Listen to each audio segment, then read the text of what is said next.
Oluvannyuma lw'akakiiko k'ebyokulonda mu ggwanga okutandika enteekateeka z'akalulu ka bonna aka 2026 okuli okuwandiisa abalonzi kw'ossa n'okutimba enkalala, ebibiina eby'enjawulo nabyo bitandise akeetereekerero k'okusunsula abanaabikwatira bbendera ku bifo eby'enjawulo.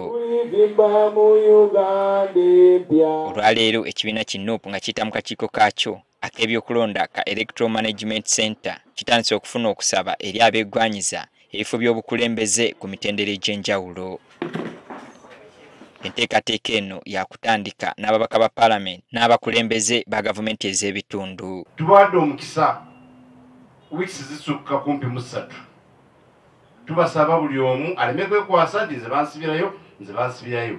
Tubasaba mujje. Balambise ebimu ku bisaanyizo ebyetaagisa ebifo ebitali bimu. Olina okuba munnakibiina ng'olina membership card n'ennamba yo ng'ogimanyi. Tujja kulonda bano tujja kwanyiza abantu batali bannakibiina. Ekyokubiri, olina okuba ne national identity card. Naye naawe ng'ekifo kyo tekyetaaga biwandiiko. Twagambisa an advantage for you bw'oba obirina biteekeko. Ababaka ba Parliament okusaba kwabwe bakukutwala ku kitebe ate abalala bakukolera ku bitundu gye bava. Our registrars are on ground for those who cannot access the sub-regional offices. Our registrars and our members are on ground to help each and everybody. N'abavubuka abeegwanyiza ebifo by'obukulembeze nabo basabiddwa okwesowolayo ku bifo bye baagala. Our youth countrywide are also being nominated, and we encourage our people out there to encourage our youth to participate in the youth coming elections that will be on 19th. So our youth are ready. Okusinziira akakiiko k'ebyokulonda mu NUP enteekateeka eno ya bwereere. We are giving opportunity to every Ugandan to serve the country. So we are not going to stop those who can serve the country because they cannot afford the 3 million like other parties. Waliwo akakiiko akateereddwawo okutabaganya abanaabeera n'obutakkaanya mu kusunsulibwa. Naye consensus weerema kumuluka tulinawo akakiiko ka tribunal kaffe akamaliriza ensonga ezo akaliko election parish officer waffe akaliko chairperson wa kunga wa parish eyo aleve eyo okuli owabafuuka. Harriet Chemutai nga yakulira akakiiko k'ebyokulonda mu NUP atangaazizza ku ngeri y'okuweebwamu kaadi y'ekibiina okukikwatira bbendera. I can categorically tell you that this does not guarantee one will get a card.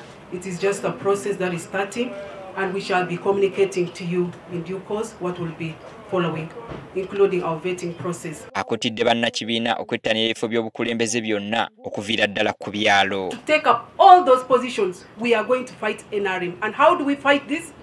We have to make sure in every position, starting from LSC1, we are going to have NUP members. Abamu ku beegwanyiza ebifo buli omu awera nga bw'alina enkizo okuweebwa kaadi y'ekibiina. Ndeese empapula zange okubeera nominated nga flag bearer owa LC3 kansala owa Kyambogo parish, era nga kyamukisa mulungi nti wentuuse wano ebyetaagisa byonna byonna mbadde mbiyina. Nzize wano ku kitebe okubanga nfuna foomu yange era maze ogipiikinga expression of interest form ey'okwesimbawo mu Rubaga parish, era ebipande byange maze okubiwanika yo ebimu nga biriko chairwoman councillor LC3. Ndi musajja muwulize nnyo mu kibiina kyange.